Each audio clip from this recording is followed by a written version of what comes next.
तुर्की में एक बड़ा विमान हादसा हुआ है। प्लेन क्रैश में लीबिया के army chief lieutenant general Mohammed Ali Ahmed al Haddad की मौत हो गई है। सैन्य प्रमुख तुर्की पहुंचे हुए थे। उनके साथ साथ 4 अन्य लीबियाई सैन्य अधिकारी और 3 क्रू मेंबर भी थे। प्लेन में कुल 7 लोग सवार थे और हादसे में इन सभी की मौत हो गई है। तुर्की की राजधानी अंकारा से उड़ान भरने के बाद विमान दुर्घटनाग्रस्त हुआ। लीबियाई अधिकारियों ने कहा कि दुर्घटना का कारण प्लेन में तकनीकी खराबी थी। तुर्की के आंतरिक मंत्री अली येरलिकाया ने एक सोशल मीडिया पोस्ट में कहा कि प्लेन ने रात 8:30 बजे उड़ान भरी और 40 मिनट बाद ही उसका संपर्क टूट गया। येरलिकाया ने कहा कि सभी कम्युनिकेशन बंद होने से पहले प्लेन ने हिमाना के पास एक इमरजेंसी लैंडिंग सिग्नल जारी किया था।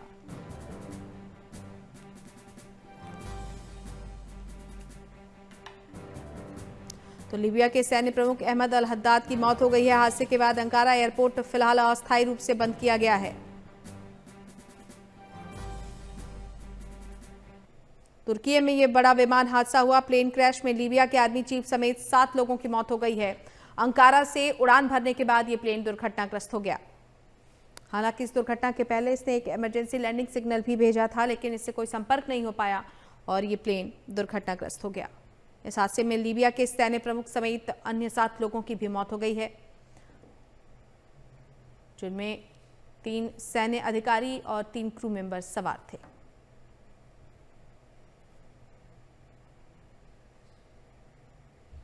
तुर्की की राजधानी अंकारा में यह बड़ा विमान हादसा हुआ है और इस पूरे घटनाक्रम के बाद लीबिया में शोक की लहर है।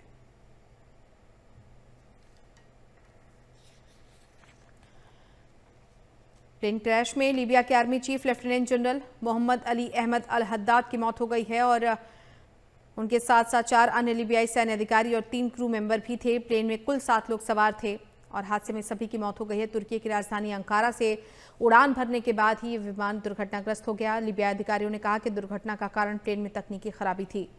तुर्की के आंतरिक मंत्री अली येरलिकाया ने एक सोशल मीडिया पोस्ट में कहा कि प्लेन ने रात 8:30 बजे उड़ान भरी और 40 मिनट बाद ही उसका संपर्क टूट गया।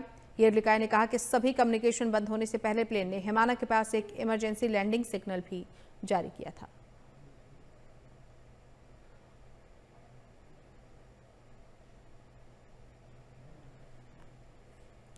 तो तुर्की की राजधानी अंकारा में यह बड़ा विमान हादसे में लीबिया के सैन्य प्रमुख समेत 7 की मौत हुई है।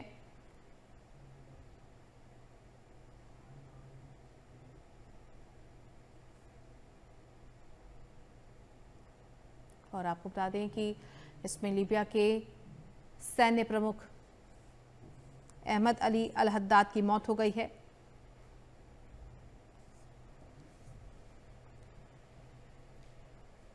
Retired wing commander Praful Bakshi ji हमारे साथ जुड़ चुके हैं। सर, बहुत स्वागत है। एक बहुत दुखद खबर, जिस तरह से तुर्की में एक बड़ा विमान हादसा हुआ है, लीबिया के आर्मी चीफ समेत 7 लोगों की मौत इसमें हो गई है, आपकी प्रतिक्रिया?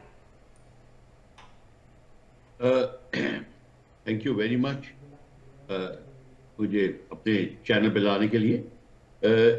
ये प्लेन की दुर्घटना दुखद है, इसमें 2 राय नहीं है, क्योंकि इस समय उनके लीबिया के आर्मी चीफ और 7 लोग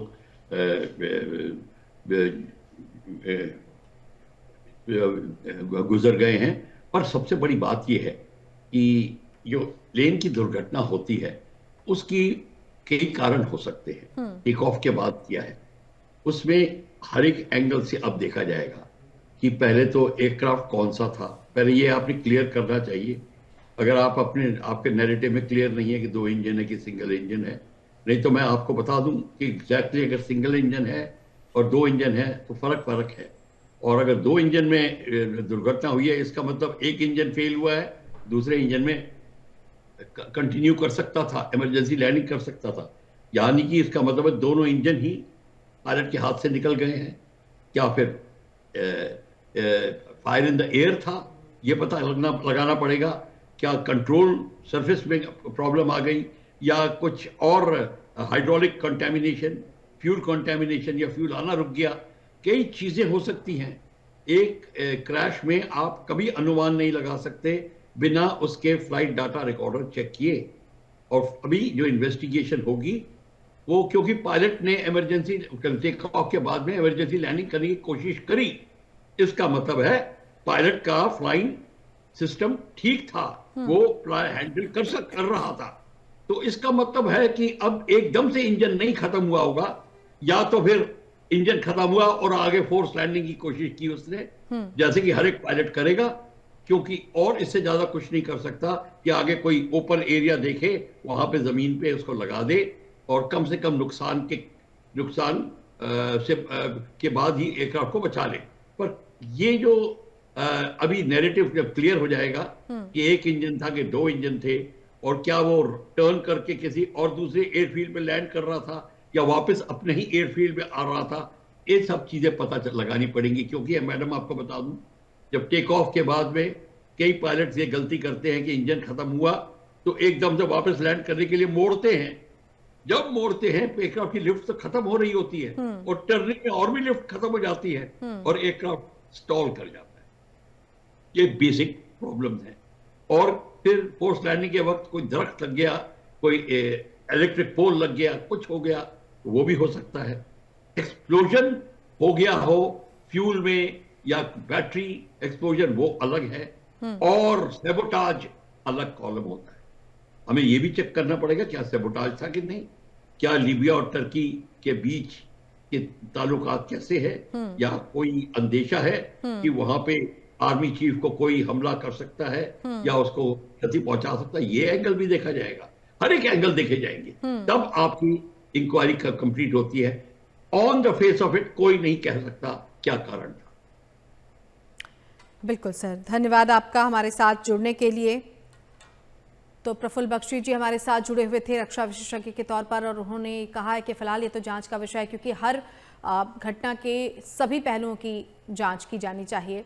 ये एक दुर्घटना हो सकती है और ये भी हो सकता है कि किसी तरह की साजिश हो, उसकी भी संभावना से, आशंका से इनकार नहीं किया जा सकता है, क्योंकि लीबिया के सैन्य प्रमुख अहमद अल हद्दाद की मौत हो गई है। हादसे के बाद अंकारा एयरपोर्ट अस्थायी रूप से बंद कर दिया गया है। अमूमन जब तकनीकी खराबी होती है तो विकल्प बहुत कम बचते हैं और पायलट कई बार उस स्थिति में पैनिक करते हुए कई ऐसे डिसीजन हैं जो नहीं ले पाते हैं, जिनका जिक्र प्रफुल्ल बख्शी जी कर रहे थे, और यही वजह है कि दुर्घटनाएं इस तरह की हो जाती हैं। तो फिलहाल अभी ये जांच का विषय है और जांच के बाद ही स्पष्ट हो पाएगा कि इस दुर्घटना का प्रमुख कारण क्या रहा।